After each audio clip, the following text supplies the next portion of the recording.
وہ فرماتے ہیں کہ ایک مرتبہ حضور نبی کریم سرورت عالم صلی اللہ علیہ وسلم نے مجھ سے فرمایا کہ اذا رأیت الناس یکتنزون الذهب والفضة فاکنز هؤلاء الکلمات، کہ جب تم لوگوں کو دیکھو کہ سونا چاندی جمع کر رہے ہیں،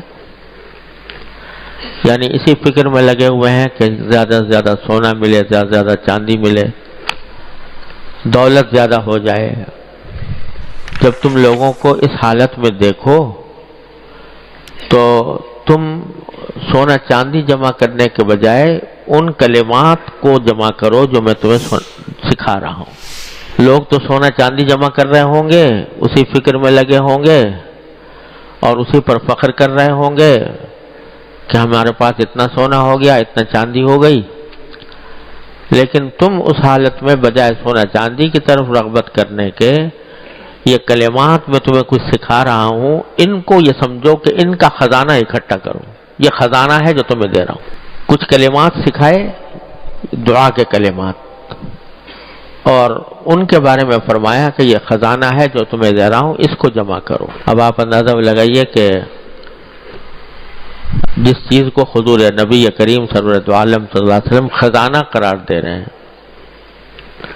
کہ سونے چاندی کے خزانے کے مقابلے میں یہ خزانہ بڑا زبردست ہے جو تمہیں دے رہا ہوں، اس کو اپنے پاس محفوظ رکھو۔ تو وہ کچھ دعائی یا کلمات ہیں جو نبی کریم سرورت عالم صلی اللہ علیہ وسلم نے سکھائے۔ فرمایا وہ کلمات یہ ہیں کہ اللہم انی اسألوک الثبات فی الامر وعزیمت الرشد واسألوک شکر نعمتک وحسن عبادتک واسألوک لسانا صادقا وقلبا سلیما وخلقا مستقیما واسألوک من خیر ما تعلم وَأَعُوذُ بِكَ مِن شَرِّ مَا تَعْلَمُ إِنَّكَ أَنْتَ عَلَّامُ الْغُيُوبِ۔ یہ کلمات ہیں جو سکھائے حضور نبی کریم سرورت عالم صلی اللہ علیہ وسلم نے حضرت شداد ابن اوس کو، اور یہ فرمایا کہ یہ سونے چاندی کے خزانے سے زیادہ بہتر ہے کہ اس خزانے کو جمع کرو۔ کیا دعائیں ہیں؟ پہلی دعا یہ ہے کہ اللہم انی اسألوک الثبات فی الامر، اے اللہ میں آپ سے تمام معاملات میں استقامت چاہتا ہوں، استقامت مانگتا ہوں۔ پہلی چیز جو مانگی اور اس کو خزانہ قرار دیا وہ یہ کہ میں آپ سے مانگتا ہوں استقامت، یعنی جو بھی اچھا کام ہو،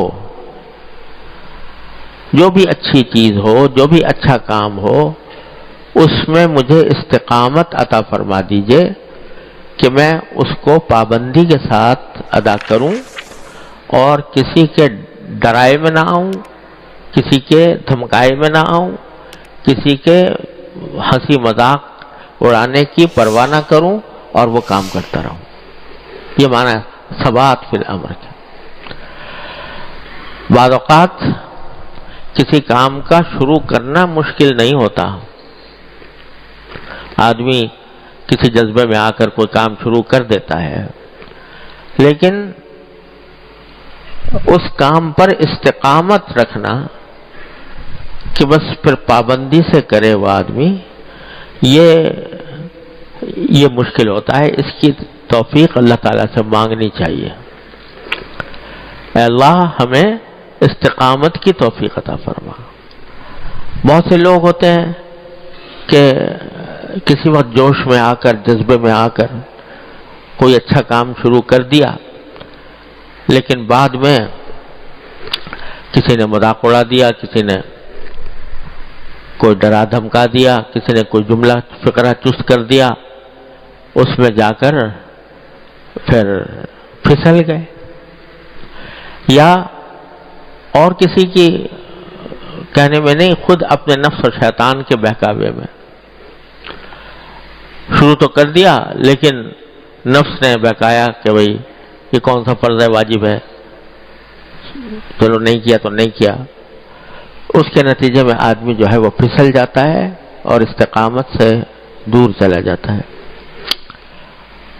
تو حضور نبی کریم صلی اللہ علیہ وسلم نے یہ دعا سکھائی کہ اللہ تعالیٰ سے استقامت مانگو،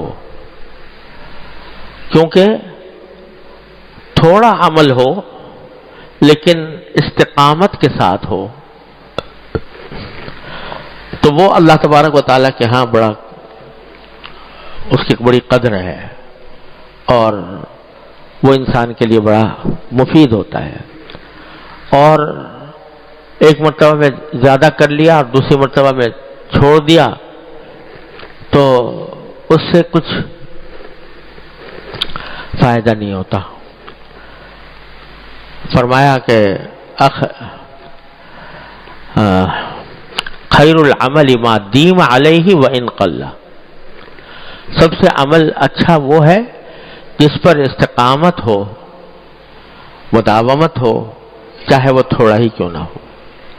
اسی لیے بزرگوں نے فرمایا کہ اپنے نفلی عبادتوں کے معمولات جو ہیں وہ اتنے مقرر کرو جس کو نبھا کر کر سکتے ہو، تھوڑے کرو مگر نبھا کر کرو۔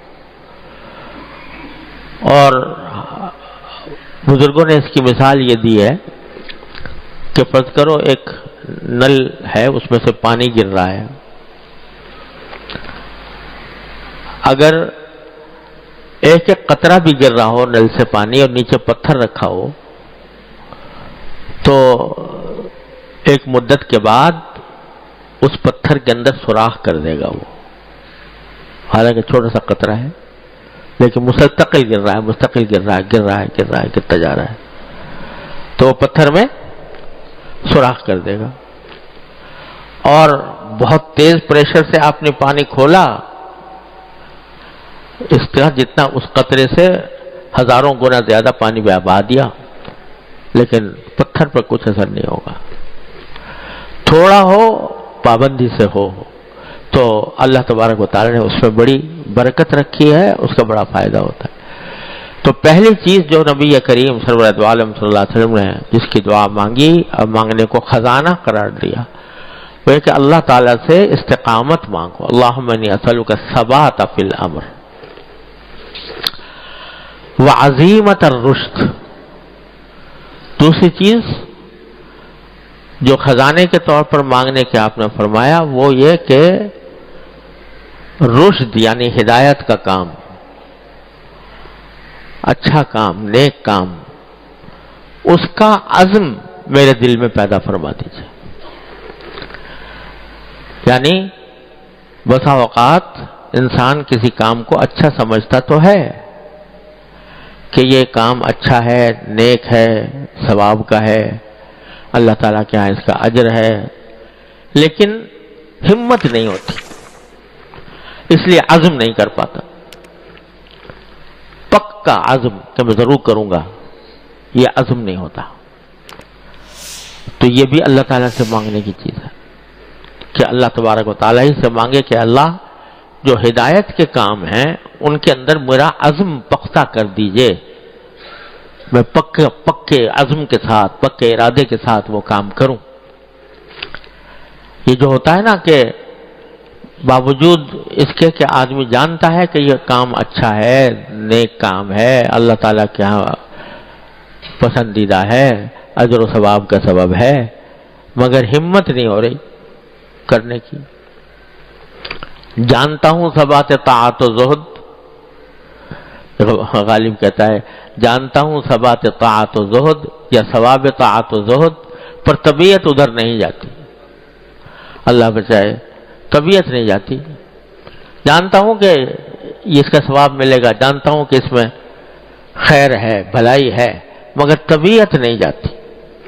تو جب آدمی طبیعت کا غلام بن جاتا ہے کہ جو طبیعت میں چاہے گی وہ کروں گا، جو طبیعت نہیں چاہے گی نہیں کروں گا، تو پھر وہ غلام طبیعت کا ہو جاتا ہے، اللہ کا بندہ نہیں رہتا۔ اللہ کا بندہ وہ ہے جو اللہ تبارک و تعالیٰ کی پکار پر لبیک کہے۔ تو اس لیے یہ مانگا کہ اسألک عزیمت الرشد، کہ میں آپ سے بھلائی کے کام کا عزم صمیم، پختہ ارادہ، یہ بھی میں آپ سے مانگتا ہوں کہ جب کوئی بھلائی کا کام سامنے آئے تو میں اس کے اندر پختہ عزم کر سکوں اور اس کو انجام دینے کی ہمت میرے اندر پیدا ہو جائے۔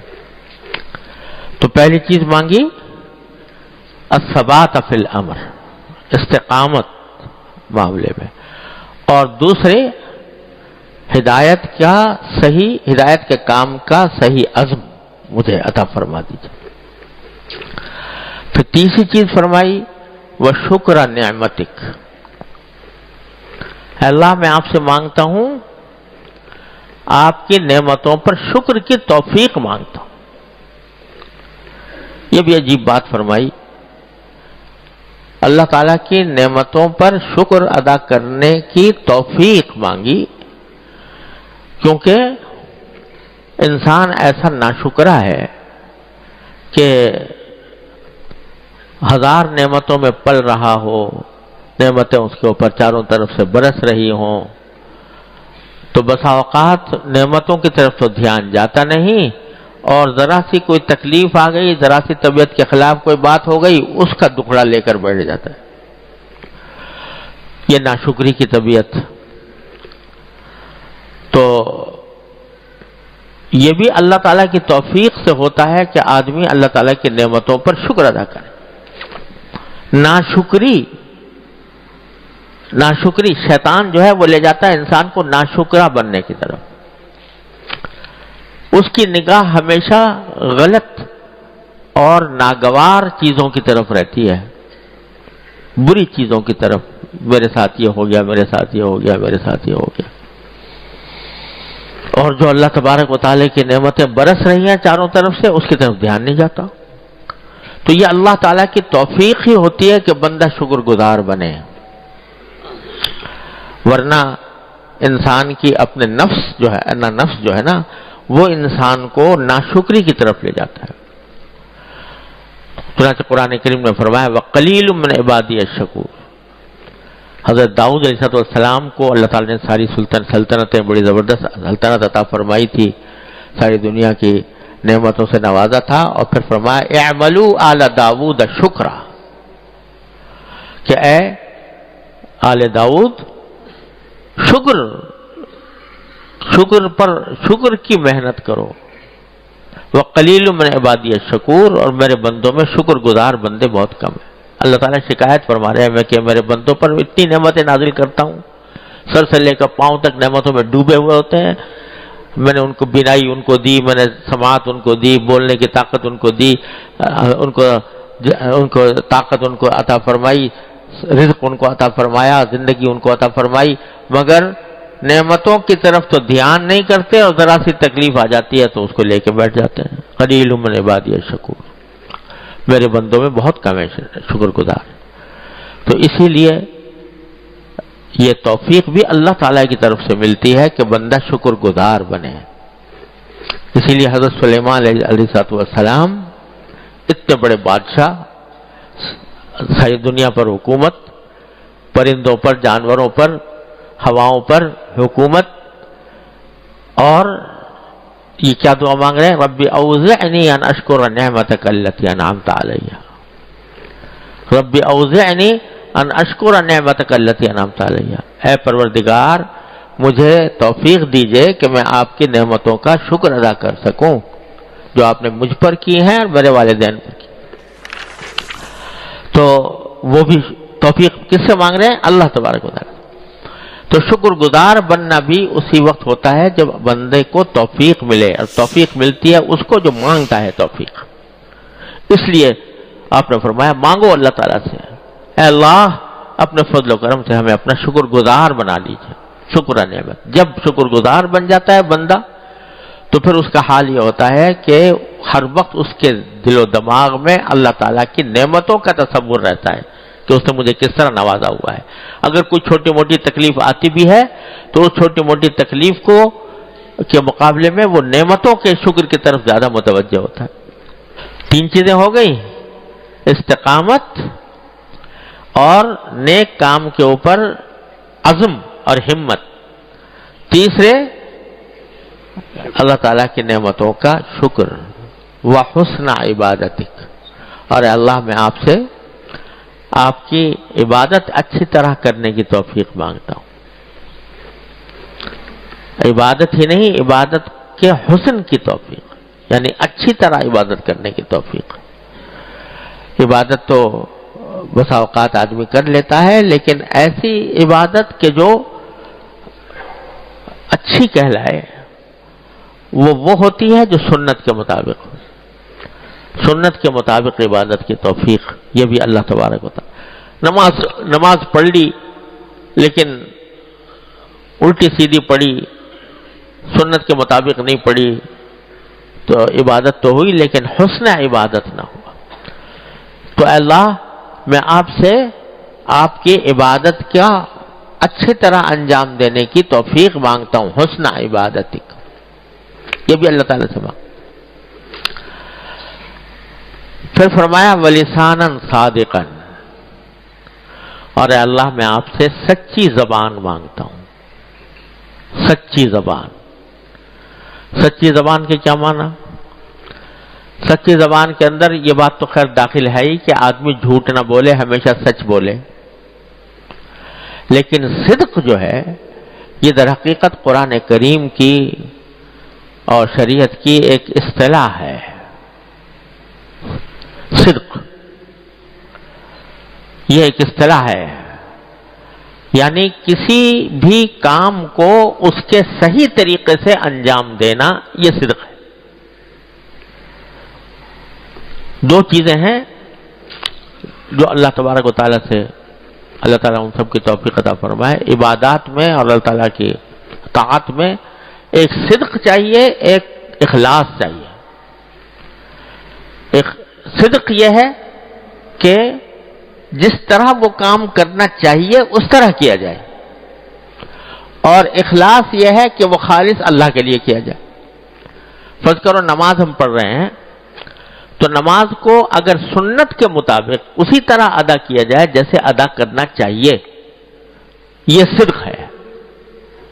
اور نماز خالص اللہ کے لیے ہو، اللہ تعالیٰ کی رضامندی کے لیے ہو، اس میں دکھاوا مقصود نہ ہو، کوئی دنیاوی اور مقصد مقصود نہ ہو، یہ اخلاص ہے۔ دو چیزیں مل کر عبادت کے اندر کمال پیدا ہوتا ہے، صدق اور اخلاص۔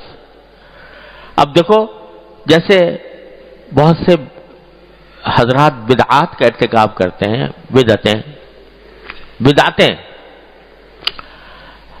جو دین میں ان کی کوئی اصل نہیں ہے اور ان کو دین سمجھ کے کر رہے ہیں، تیجا 10واں 40واں وغیرہ وغیرہ، جو بہت سی بدعات کا ارتکاب لوگ کرتے ہیں۔ اب اس میں تیجے میں کیا ہو رہا ہے؟ قرآن شریف پڑھ رہے ہیں، تلاوت ہو رہی ہے، لیکن تلاوت تو ہو رہی ہے لیکن چونکہ سنت کے مطابق نہیں ہو رہی، اس واسطے صدق نہیں، اخلاص ہے، کر رہے ہیں اللہ ہی کے لیے، لیکن طریقہ صحیح نہیں ہے۔ طریقہ وہ نہیں ہے جو سنت نے سکھایا، طریقہ وہ ہے جو اپنی طرف سے گھڑ لیا۔ تو جو اپنی طرف سے گھڑ لیا وہ بدعت بن گیا۔ تو جو آدمی وہ کام کرے گا تو چاہے اخلاص سے کر رہا ہو، اخلاص تو ہے لیکن صدق نہیں ہے۔ صدق یہ ہے کہ جو عبادت بھی، جو کام بھی کیا جائے وہ اس کے صحیح طریقے سے کیا جائے، یہ صدق ہے، یہ سچائی ہے۔ تو بدعات میں بسا اوقات خلوص ہوتا ہے، لوگ مثلا عید میلاد النبی پہ جلوس نکال رہے ہیں، چلو اگر اس جلوس میں اور خرافات نہ ہو، لیکن جلوس نکالنا بذات خود، اس کو عبادت سمجھنا، اس جلوس نکالنے کو عبادت سمجھنا، یہ بدعت ہے۔ کہیں نہ نبی کریم صلی اللہ علیہ وسلم سے ثابت، نہ صحابہ کرام سے ثابت، نہ کسی اور صحیح کتاب و سنت سے ثابت، اور اس کو عبادت سمجھ کے کر رہے ہیں۔ بہت سے لوگ اس جلوس کو جو نکال رہے ہیں وہ خلوص کے ساتھ، ان کا جذبہ یہی ہے کہ حضور اقدس صلی اللہ علیہ وسلم سے محبت، آپ کے ساتھ تعلق، آپ کی تو خلوص تو ہے لیکن صدق نہیں ہے، کیونکہ طریقہ جو ہے محبت کے اظہار کا وہ نہیں ہے جو نبی کریم صلی اللہ علیہ وسلم اور آپ کے صحابہ کرام نے سکھایا، یہ صدق نہیں۔ تو جب یہ کہا فرمایا کہ اے اللہ مجھے صدق والی زبان عطا فرما، یعنی سچی زبان عطا فرما، صدق والی زبان عطا فرما، تو اس میں صرف اتنی بات نہیں ہے کہ وہ سچ بولے، یہ تو ہے ہی سچ بولے، لیکن زبان کا جو صحیح استعمال کا طریقہ ہے وہ سارا اس میں آ گیا، کہ وہ زبان کبھی غیبت نہ کرے، وہ زبان کبھی کسی پر بہتان نہ لگائے، وہ زبان کبھی کسی کی دل آزاری نہ کرے، وہ زبان کبھی گالی گلوچ نہ کرے، وہ زبان جو فحش باتیں نہ کرے، یہ ساری باتیں آ گئی لساناً صادقاً میں، سچی زبان، صدق والی زبان، یعنی جس کام کے لیے میرے مولا نے یہ زبان پیدا کی ہے، جس کام کے لیے اللہ تبارک و تعالیٰ نے زبان بنائی ہے، یہ زبان اسی میں استعمال ہو، اس کے خلاف استعمال نہ ہو، تو یہ لساناً صادقاً ہے، یہ سچی زبان ہے۔